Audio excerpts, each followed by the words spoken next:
So good morning, dear students. In this lecture, again I am going to discuss another part of types of human resources. As we have already identified or discussed that there are mainly 5 types of human resources in an educational institution. These are the headmaster, the teacher, the students, the office staff, the school management committee. আমি আগৰ যেটো আলোচনা আছিলে তাত এই কথাখিনি কোৱা হৈছিল যে বিদ্যালয় প্ৰতিষ্ঠান এখনত 5 প্ৰকাৰ মানৱ সম্পদ সাধাৰণতে থাকে যিসকলে বিদ্যালয় প্ৰতিষ্ঠানৰ কাম-কাজসমূহ পৰিচালনা কৰে আৰু হেইসমূহ হৈছে প্ৰধান শিক্ষক শিক্ষকসকল ছাত্ৰ-ছাত্ৰীসকল কাৰ্যালয়ৰ কৰ্মচাৰীসকল আৰু বিদ্যালয় পৰিচালনা সমিতি So let us see or we discuss one by one about these human resources. এই মানৱ সম্পদ সমূহৰ বিষয়ে আমি এটা এটাকে আলোচনা কৰোহি First, the headmaster. What is the role of the headmaster? What are the functions of headmaster? We have to observe. The headmaster occupies the most important place in the school. বিদ্যালয় এখনত হেডমাস্টাৰে আটাইতকৈ গুৰুত্বপূৰ্ণ ভূমিকা পালন কৰে তেওঁৰ ভূমিকা হৈছে আটাইতকৈ গুৰুত্বপূৰ্ণ আৰু সাধাৰণতে তেওঁক he can be compared with the captain of a ship যে জাহাজ এখনৰ যেনেকুৱা কেপ্টেইন থাকে এই কেপ্টেইনৰ সৈতে তেওঁক তুলনা কৰিব পাৰি কাৰণ তেওঁৰ মূল কাম হৈছে তেওঁ লিডাৰশিপ প্ৰদান কৰিব লাগে দলীয় নেতৃত্ব দান কৰিব লাগে আৰু তেওঁৰ যি কৰ্মচাৰী তেওঁলোকক পৰিচালনা কৰিবৰ কাৰণে নিৰ্দেশনা দান কৰি বিদ্যালয়খন তেওঁ সুস্থভাৱে পৰিচালিত কৰিব লাগে গতিকে headmaster is the most vital factor in the educational management সেইকাৰণে professor S N. Mukherjee one of the prominent educationist of India he said The headmaster is a keystone of the arc of school administration. তেওঁক মূল চাবিকাঠিৰ সৈতে তুলনা কৰিছে হেডমাস্টাৰ বা প্ৰধান শিক্ষকজন হৈছে বিদ্যালয়ৰ মূল চাবিকাঠি বিদ্যালয় পৰিচালনাৰ মূল চাবিকাঠি কাৰণ এই চাবিকাঠি বা without the headmaster the school cannot be run or handled smoothly. The most significant role played by the headmaster are অত্যন্ত গুৰুত্বপূৰ্ণ যিবিলাক ভূমিকা এজন প্ৰধান শিক্ষকে পালন কৰে হেইসমূহ হৈছে প্ৰথম তেওঁক কোৱা হয় হি ইজ দ্য কিষ্টন তেওঁক চাবিকাঠি বুলি কোৱা হয় the headmaster is the keystone of the school এটো this has already been discussed যে আগতে আমি আলোচনা কৰিলো বা কোৱা হল যে প্ৰধান শিক্ষকজন হৈছে মূল চালিকা শক্তি বিদ্যালয়ৰ মূল ব্যক্তিজন হৈছে প্ৰধান শিক্ষক সেইকাৰণে কোৱা হয় as the headmaster so is the school বিদ্যালয়ৰ প্ৰধান শিক্ষকজন যেনেকুৱা হ'ব বিদ্যালয়খন তেনেদৰে পৰিচালিত হ'ব গতিকে তেওঁ হৈছে মূল চালিকা শক্তি বা মূল চাবিকাঠি secondly he has N unique status তেওঁৰ এটা বিশেষ মৰ্যাদা থাকে বিদ্যালয়ত তেওঁৰ এটা বিশেষ মৰ্যাদা আছে among his staff among his students in the school management committee the headmaster has a special status or place প্ৰধান শিক্ষকজনৰ এটা বিশেষ ভূমিকা থাকে বিশেষ ধৰণৰ স্থান থাকে তেওঁৰ এটা বিশেষ মৰ্যাদা থাকে thirdly as a group leader the headmaster is the leader of the school group school is an organization it is a social group where different types of human beings or human resources are performing their role or activities যে বিদ্যালয় এখনত বিভিন্ন ধৰণৰ মানৱ সম্পদে তেওঁলোকৰ নিজৰ দায়িত্ব পালন কৰিবলগীয়া হয় আৰু এই মানৱ সম্পদসমূহক উপযুক্তভাৱে নেতৃত্ব দান কৰাৰ মূল দায়িত্ব হৈছে প্ৰধান শিক্ষকজনৰ ওপৰত he has to give leadership good leadership to the human resources আৰু যিমান ভাল নেতৃত্ব তেওঁ প্ৰদান কৰিব পাৰিব তেওঁ হিমান ভালদৰে অনুষ্ঠানটো পৰিচালনা কৰিবলৈ সক্ষম হ'ব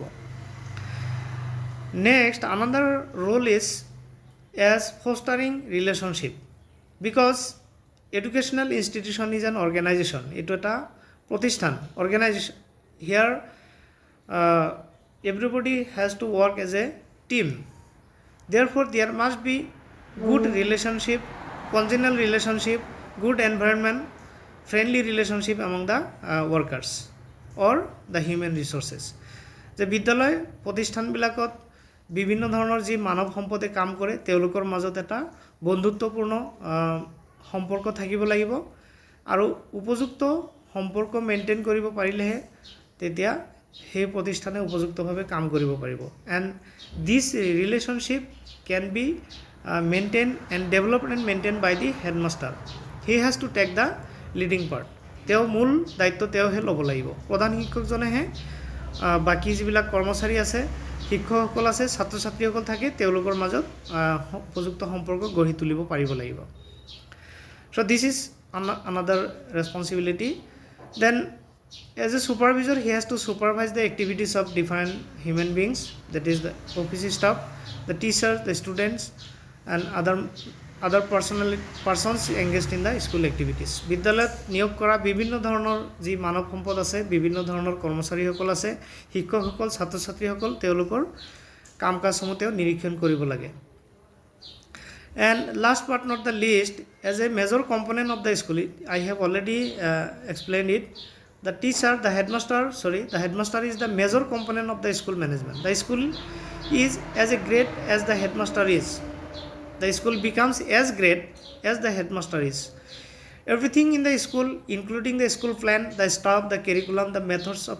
and techniques of teaching etc largely depends upon the personality of the headmaster যে বিদ্যালয়খনৰ আটাইখিনি বস্তু আটাইবিলাক দিশ সম্পূৰ্ণভাৱে নিৰ্ভৰ কৰিব প্ৰধান শিক্ষকজনৰ ওপৰত সেইকাৰণে কোৱা হয় প্ৰধান শিক্ষকজন যেনেকুৱা হ'ব বিদ্যালয়খন ঠিক তেনেদৰে পৰিচালিত হ'ব The principal as head of the institution have to play a very significant role.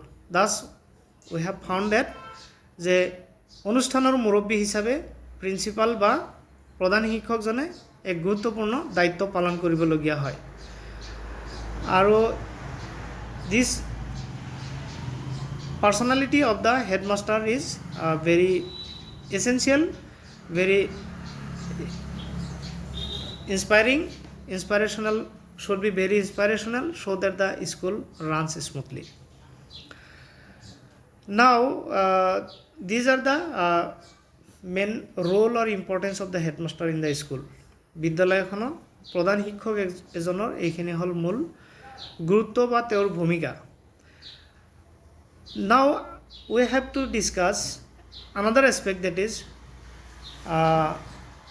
functions and duties of the headmaster what type of function they have to perform or what type of duties they have to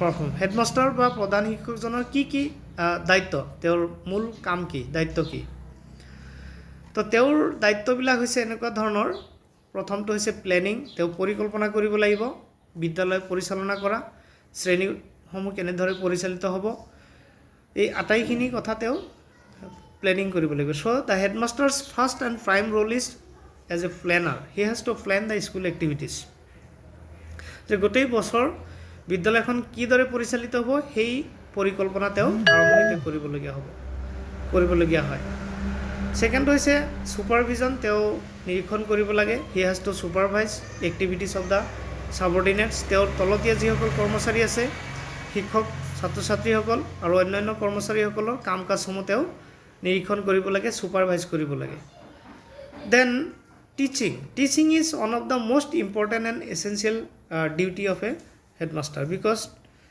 after all the headmaster is also a teacher so it is said that the headmaster should be a good teacher so teaching often the headmaster has to take classes তেওঁ মাজে সময়ে শ্ৰেণীকোঠাত সোমাব লাগে ছাত্ৰ ছাত্ৰীসকলৰ লগত interact কৰিব লাগে আৰু মাজে সময়ে তেওঁ শিক্ষাদান ডাইৰেক্ট শিক্ষাদান কৰি কামত নিজকে ইনভলভ কৰিব লাগে নিজকে জড়িত কৰিবলগীয়া হয় so teaching is another function administration প্ৰশাসন কৰা পৰিচালনা কৰা বিদ্যালয়খন পৰিচালনা কৰা তেওঁৰ দায়িত্ব coordination it has already been discussed তেওঁ বিভিন্ন স্তৰৰ মানৱ সম্পদসমূহৰ মাজত যোগাযোগ ৰক্ষা কৰিব লাগে কাৰণ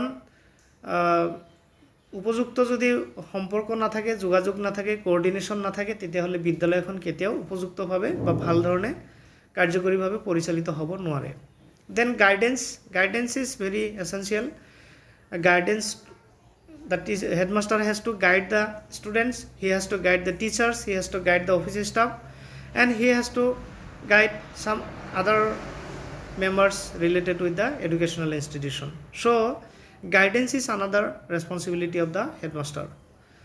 Motivation, he has to motivate. Motivation means encouragement, because without motivation there will be no effective handling of activities in the educational institution. সেইকাৰণে প্ৰধান শিক্ষকজনে কি কৰিব লাগিব? অভিৰুচিত কৰিব লাগিব শিক্ষকসকলক, ছাত্ৰ ছাত্ৰীসকলক, কৰ্মচাৰীসকলক বিভিন্ন কামত অভিৰুচন তেওঁলোকৰ মনত সৃষ্টি কৰিব পাৰিব লাগিব।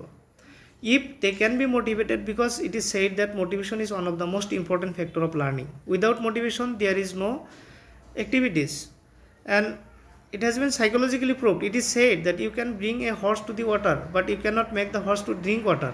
এটো কোৱা হয় যে তুমি ঘোঁৰা এটাক ধৰি বান্ধি লৈ পানীৰ ওচৰলৈ লৈ যাব পাৰিবা, কিন্তু তুমি তাক পানী পান কৰিবলৈ বাধ্য কৰাব নোৱাৰিবা। গতিকে মটিভেশ্যন হৈছে কাম কৰাৰ মূল চালিকা শক্তি। If the headmaster is successful for motivating his subordinates, then school activities will be run smoothly. Then maintenance of discipline. School discipline is another important aspect for which the headmaster is completely responsible. He has to maintain discipline in the classroom. He has to maintain discipline, overall discipline in the school and atmosphere, that is within the school, in the office. So giving congenial environment by maintaining good discipline is another responsibility of the headmaster. So as a headmaster, these are some of the important functions and responsibilities which he has to soldier. তেওঁ এইখিনি কাম পাতি ল'ব লাগিব, এইখিনি দায়িত্ব তেওঁ পালন কৰিবলগীয়া হয়। গতিকে in this lecture I have concluded here with this functions and responsibilities of the headmaster. So here I have discussed today mainly two things. One is role of the headmaster in the school. প্ৰধান শিক্ষক এজনৰ ভূমিকা কি? Secondly, functions and duties of the headmaster in school. এজন প্ৰধান শিক্ষকৰ তেওঁৰ কাম কি সেইখিনি আমি আলোচনা কৰিলোঁ।